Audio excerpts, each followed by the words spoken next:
Well, we want to take you back to 2016 when a humble fruit caused major controversy.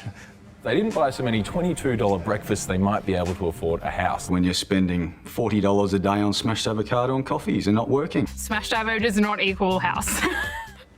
When demographer Bernard Salt made the off-the-cuff comment in a column for The Australians, millennials and Gen Zers alike were up in arms, but is smashed avocado really to blame for their lack of financial independence? With first home buyers taking up to a decade to save for a deposit and rental prices hitting an all-time high, how can Australia's younger population save, invest and leave the nest without the bank of mum and dad? For more, we welcome Ben Nash. He's a financial advisor of news.com.au's Cashed Up Money Challenge. Hi, Ben. Nice to see you. Good to be here. Okay, shed some light on the smashed avo generation. Is it actually millennials and Gen Zers than it was? Is it easier for them than it was for the previous, more difficult for the previous generation? Well, look, I think all people, but younger people in particular, we want it all, and everything is expensive. So people want to live a really good lifestyle today. They want to live in a desirable suburb. They want their dream home close to, you know, the city amenities, all of those things. And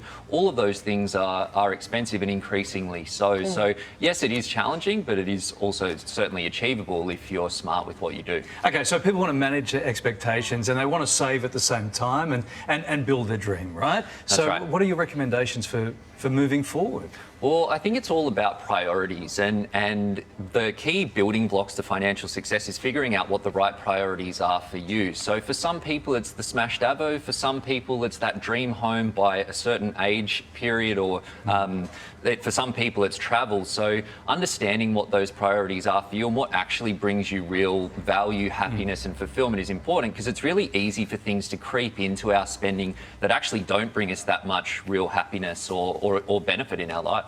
So you've created this free online course. That's good for a financial segment, for it to be free. This is to help millennials and Gen Zers to get their finances in check. Tell us about it. Yeah, so we created the Cashed Up online course in partnership with news.com.au, which focuses on building a solid financial foundation and then from there taking your money game to the next level. So it's all delivered via straight to your inbox with practical tips backed up with tools and resources to help you understand the key things that you need to be across to make smart money decisions, and you can get all of the info at news.com.au/cash. Let's jump on a couple of those key things. Let's break down some of the lessons in the course. So what's your advice as we run through some graphics? Well, look, I think the starting point is building a solid financial foundation. I'm not a big fan of the B word, but essentially doing a solid budget, understanding what money's coming in, what money's going out, and where's it going. Why is budget such a bad word?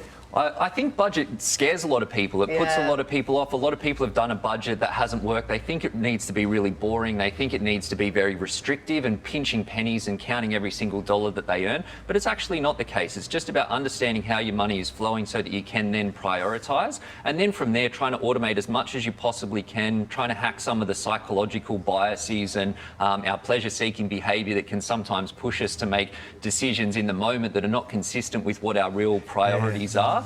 And so automation is really key there. Once you've got that, it's about investing, because saving money in a bank account is really slow going, especially with ultra low interest rates. So you need to invest, build some money momentum, set up an investment philosophy.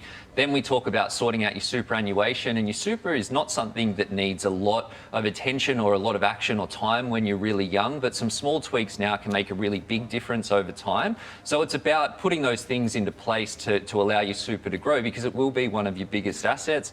And then the final element is about setting solid goals. So being clear on what it is that you're working towards so that you can motivate yourself as you actually put in the work to achieve the results that you want. How much better off would young'uns be if they put their soy macchiato money into super, but you can't convince them to do that? Well, it's actually interesting looking at some of those numbers in the intro there, because I did a piece recently that talks about saving and investing just $53 a week. Not quite the number that Mr. Salt talks about, but just investing into the boring old share market average. If you look at the long-term return on the Aussie share market, and that would turn into $1 million over a 40-year period. So I think a lot of people think that you need a lot of money to get started. started, but that's not actually the case. It's about starting small and being consistent and building that momentum, but importantly, avoiding the setbacks and mistakes. And I think a lot of people, younger people in particular, they're looking for that to shoot the lights out with every investment, the next Afterpay or something that's going to make them a whole bunch of money. Stuff, yeah. But what they underestimate how much you can actually do over time by being consistent, and they're trying to rush and get more results quickly, but it means that they're running more risk than they need to get the results that they want. Yeah, lots of talk around all that crypto stuff. That's all the young ones talk about. Really great to see you, Ben. Good to be here. Yeah. For more details about Cashed Up, head over to our website.